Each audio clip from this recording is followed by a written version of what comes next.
আসসালামু আলাইকুম, কেমন আছেন সবাই? আশা করি সবাই ভালো আছেন।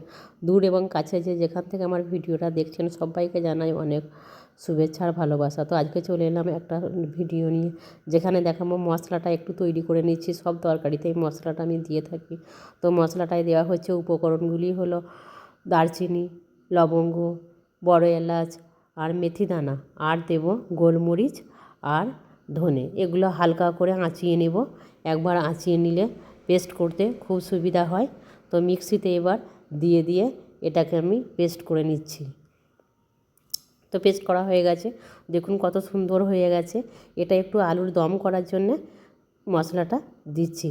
দেখুন মশলাটা আমি দেখাচ্ছি কত সুন্দর পারফেক্ট হয়েছে। খুব সুন্দর করে মিক্সিতে মিশিয়ে নিয়েছি এবং কালারটাও খুব সুন্দর এসেছে, খুব কালচে মতোও নয়। তো এবার যেটা দেখাবো আমি ভিডিওতে, এখানে আমি একটা আস্ত মুরগি হালাল করে নিয়েছি বা জবাই করে নিয়েছি। এবার মুরগিটাকে আমি রেডি করব একটা আইটেম বানানোর জন্যে। তো মুরগিটাকে আমি হলুদ মাখিয়ে নিয়েছি, একটু হলুদ মাখিয়েছি যাতে সাদা ভাবটা না থাকে স্কিনে। এবার এটা গ্যাস ওভেনটা জ্বালিয়ে একটু উল্টে পাল্টে ঝলসে নিচ্ছি।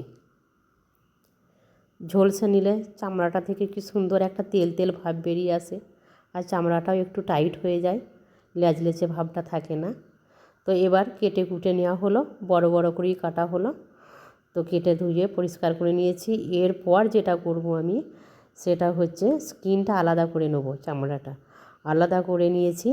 নিয়ে এবার কুচি কুচি করে কেটে নিচ্ছি। এটা দেখুন কি সুন্দর হাতে দিয়ে একটা তেল বা চর্বির মতো অংশ বেরিয়েছে।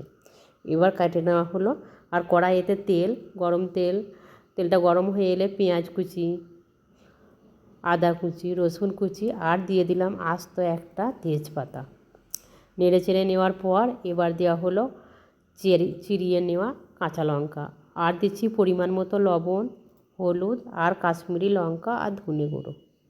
এরপর উপকরণগুলো একসঙ্গে মিশিয়ে নিয়ে এবার হাড়, চামড়া আর যেটাকে গিলা বলে, এটা আমার খুব পছন্দ হয় খেতে, তো এটা নিয়েছি। আর উপর থেকে চামড়াগুলো পরিষ্কার করে রাখা দিয়ে দিচ্ছি। এবার নেড়ে চেড়ে নেওয়ার পালা।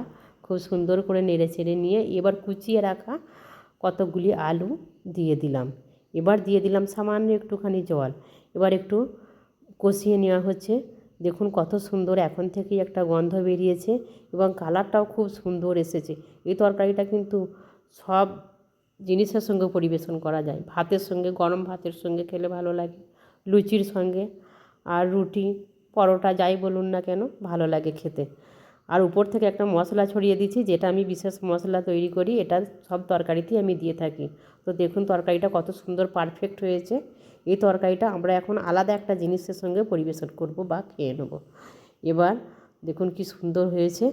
এবার এটা দিয়ে আমরা ফুলকো ফুলকো চিতই পিঠা বানিয়ে রেখেছি, এই চিতই পিঠা দিয়ে এই তরকারিটা খাবো। তো কেমন ছিল আজকের ভিডিওটা জানাবেন।